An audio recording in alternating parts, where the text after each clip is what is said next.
নমস্কার বন্ধুরা, আমি সুস্মিতা বাংলা ক্যানভাস চ্যানেলে সকলকে স্বাগত জানাই। তো আজকে আমি যে রেসিপিটা নিয়ে হাজির হয়েছি সেটা হচ্ছে লাল ডাঁটার চচ্চড়ি।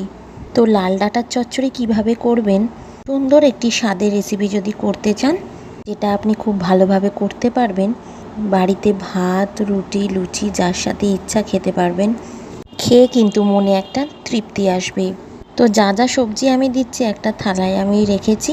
তো লাল ডাঁটার চচ্চড়ি খুব সুন্দর স্বাদ আনার জন্য কিভাবে করবেন তার ভিডিও আজকে আমি আপনাদের দেখাবো। রান্না করার জন্য কড়াই নিয়ে নিয়েছি, কড়াইটা চাপিয়ে দিয়েছি, এবার দিয়ে দিলাম তেল। তেল গরম হতে আমি এখানে কিন্তু বড়ি ভেজে নিচ্ছি। যে কোনো নিরামিষ সবজিতে যদি একটু বড়ি দেওয়া যায়, বড়ির আলাদাই একটা টেস্ট আছে। বড়ি দিলে তরকারির স্বাদ আরও বেড়ে যায়। আমি কিন্তু লো ফ্লেমে এটাকে অল্প কড়া করে ভেজে নিলাম। এবার একটা পাত্রে কিন্তু বড়িগুলোকে তুলে নিচ্ছি। বেশিক্ষণ কিন্তু ভাজার প্রয়োজন নেই বড়িগুলো সমস্ত তোলা হয়ে গেলে সেই তেলেই কিন্তু আমি ফোড়ন দেব। তেল গরমই আছে। এবার আমি এর মধ্যে ফোড়ন দেব কালো জিরে। আপনারা চাইলে কিন্তু পাঁচফোড়নও ব্যবহার করতে পারেন।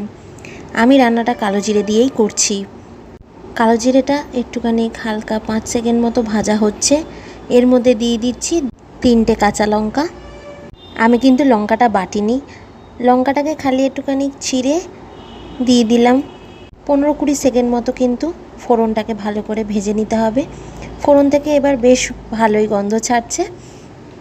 এবার আমি দিয়ে দেব এখানে সরু সরু করে কেটে রাখা পটলগুলো। এখানে 5-6টা পটল চোকলাগুলোকে হালকা করে ছাড়িয়ে নিয়ে সরু সরু করে কেটে নিয়েছি। পটলটাকে এবার একটু ভেজে নিচ্ছি। আপনারা ভাজার সময় দেখতেই পাচ্ছেন কিভাবে কোন স্টাইলে কেটে নিয়েছি। এইভাবেই কিন্তু পটলগুলোকে ছোট ছোট করে কেটে নিতে হবে। একটু হালকা ভাজা করলেই কিন্তু পটলটা হয়ে যাবে। এবার পটলটা অলমোস্ট ভাজা হয়ে গেছে। এবার আমি দিয়ে দেব এর মধ্যে আলুগুলো। আপনারা কিন্তু এগুলো সব মিডিয়াম ফ্লেমে ভেজে নেবেন। এরকম হালকা আছে সব সবজি ভেজে নেব। আলুটা এখন দিয়ে দিচ্ছি। এবার আস্তে আস্তে সব সবজি দিয়ে দেব। মিডিয়াম ফ্লেমে হালকা আছে সব সবজি যদি তরকারি করার আগে ভেজে নেওয়া যায় তাহলে কিন্তু তরকারির স্বাদ আরও বেড়ে যায়। ভেজে নিলে কি হয়, এই ডাঁটা চচ্চড়ির স্বাদটা কিন্তু অপূর্ব আসবে। আপনারা হয়তো এইভাবেই বাড়িতে সবাই ডাঁটা চচ্চড়ি করে থাকেন। এবার অ্যাড করে দিলাম আমি ডাঁটাগুলো। তো আজকে আমি এই রেসিপিটা যেভাবে দেখাচ্ছি আপনারা কিন্তু বাড়িতে ঠিক এইভাবেই করবেন। আর কেমন লাগছে অবশ্যই অবশ্যই আপনারা কমেন্টসে জানাবেন, শেয়ার করবেন, নিজের বন্ধু বান্ধব কাছাকাছি সব মানুষদেরকে শেয়ার করবেন। তাহলে এই ভিডিওটা তাদের কাছে অনেক হেল্পফুল হতে পারে। শেয়ার করলে যারা জানে না তারা এইভাবে এটাকে দেখে রান্না করতে পারবে। এবার দিয়ে দিচ্ছি আমি একদম ছোট করে কেটে নেওয়া মিষ্টি কুমড়োগুলো। এবার সরু সরু ছোট ছোট করে কেটে নেওয়া ঝিঙেটা অ্যাড করে দেব। এরকম মেশানো তরকারি কিন্তু খাওয়া শরীরের পক্ষে ভীষণই জরুরি। আর খেতে তো অপূর্ব স্বাদ হয়ই, সাথে যদি এরকম প্রত্যেক দিন কোনো না কোনো মেশানো তরকারি আমাদের ডেলি হ্যাবিটসে অ্যাড করা যায় তাহলে কিন্তু আমাদের শরীরের জন্য ভীষণ ভালো। এই রান্নাটা করতে কিন্তু খুব একটা মশলা লাগে না। সমস্ত সবজি দেওয়া হয়ে গেছে, ভালো করে নাড়াচাড়া করে নিচ্ছি। এবারে অ্যাড করে দেব আমি হলুদ গুঁড়ো আর স্বাদ মতো নুন। হলুদ গুঁড়োটা আমি 1/2 চামচ মতো অ্যাড করছি আর নুনটা আমি 1.5 চামচ মতো দেব।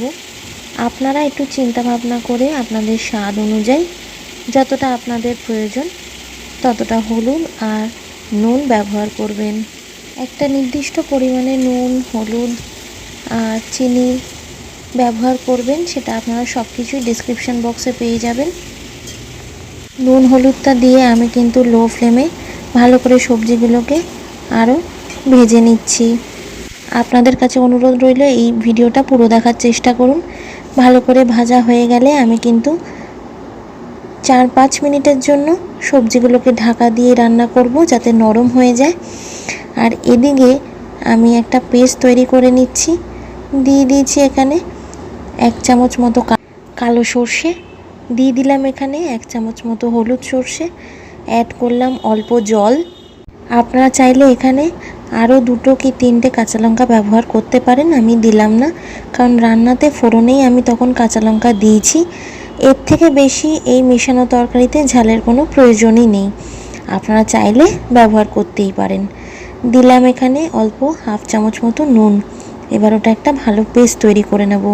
আপনাদের এই ভিডিওটা ভালো লাগছে কি না, পছন্দ হচ্ছে কি না অবশ্যই কমেন্টসে জানাবেন, আর ভিডিওটাকে অবশ্যই শেয়ার করবেন। অ্যাড করে দিলাম আমি সর্ষে বাটার পেস্টটা। ঢাকা দিয়ে যেহেতু রান্না করেছিলাম, সবজিগুলো প্রায় নরম হয়ে এসছে আর সবজি থেকে অনেক জলও বেরিয়েছে। আলাদা করে এই তরকারিতে জলের ব্যবহার করার প্রয়োজন পড়ে না, কারণ সবজি থেকে ঢাকা দিয়ে রান্না যদি করা যায় তাহলে আপনি তার থেকে জল বেরোয়। সবজিগুলো কিন্তু অলমোস্ট নরম হয়ে এসছে। সর্ষে বাটাটা দিয়ে কিন্তু সবজির সাথে ভালো করে আমাদের এভাবে নাড়াচাড়া করে নিতে হবে। অল্প মিক্সি ধোয়া জল দিয়েছি, আর সেই জলে কিন্তু সব সবজিগুলো সেদ্ধ হয়ে যাবে। 5 মিনিট বাদে ঢাকাটা খুলে নিয়েছি। দেখুন অনেকটাই জল বেরিয়েছে সবজি থেকে, সেই জলে সবজিগুলো সেদ্ধ হয়ে গেছে। ভালো করে নাড়াচাড়া করে নিলেই কিন্তু এই রেসিপিটা তৈরি হয়ে যাবে। এবার দিয়ে দিলাম আমি ভাজা বড়িটা। এই তরকারিটা কিন্তু বেশি ঝোল ঝোল হয় না, এরকম টান টান মাখা মাখাই হয়। দেখুন আলু একদম নরম হয়ে গেছে। বেশি জল থাকলে কিন্তু স্বাদ আসবে না, খেতেও ভালো লাগবে না। বেশি জল যদি থাকে তাহলে সেটাকে কিন্তু টানিয়ে নিতে হবে। আরও 5 মিনিট আমি ঢাকা দিয়ে দিয়েছি। যেটুকু জল ছিল সেটাও টেনে গেছে। আর একটু নাড়াচাড়া করে নিয়ে আমি এটাকে টানিয়ে নিয়েছি। এবার দিয়ে দিলাম আমি স্বাদ মতো চিনি। সবজি প্রায় সবই সুসিদ্ধ হয়ে গেছে। চিনিটা অবশ্যই ব্যবহার করবেন নিরামিষ তরকারিতে, চিনিটা কিন্তু স্বাদটাকে ব্যালেন্স করে। এইভাবে বাড়িতে আপনারা বানিয়ে খেতে পারেন। আর যারা জানে না তাদের জন্য ভিডিওটা অবশ্যই শেয়ার করবেন, অনেকটাই গুরুত্বপূর্ণ এবং হেল্পফুল হবে। আশা রাখবো যে আপনাদের ভালো লাগলে অবশ্যই লাইক করবেন। এবার নামানোর আগে অতি অবশ্যই দিয়ে দেব অল্প ধনেপাতা, আর গার্নিশিংয়ের জন্য 3টে চেরা কাঁচা লঙ্কা আমি দিয়ে দেব। তো আমাদের লাল ডাঁটা চচ্চড়ির রেসিপি কিন্তু একদম রেডি। এই ছিল হচ্ছে আজকের রেসিপি। আপনাদের ভালো লেগে থাকলে অবশ্যই লাইক, শেয়ার অ্যান্ড কমেন্ট করবেন। চ্যানেলে নতুন হলে সাবস্ক্রাইব করার অনুরোধ রইল, আর পাশে থাকা বেল আইকনটি অবশ্যই প্রেস করবেন, যাতে আমি কোনো নতুন ভিডিও আপলোড করলে তার নোটিফিকেশান আপনার ফোনে যাবে। আজকের মতো এতটাই, দেখা হচ্ছে আবার একটা নতুন ব্লগে। আপনারা ভালো থাকবেন, সুস্থ থাকবেন। ধন্যবাদ।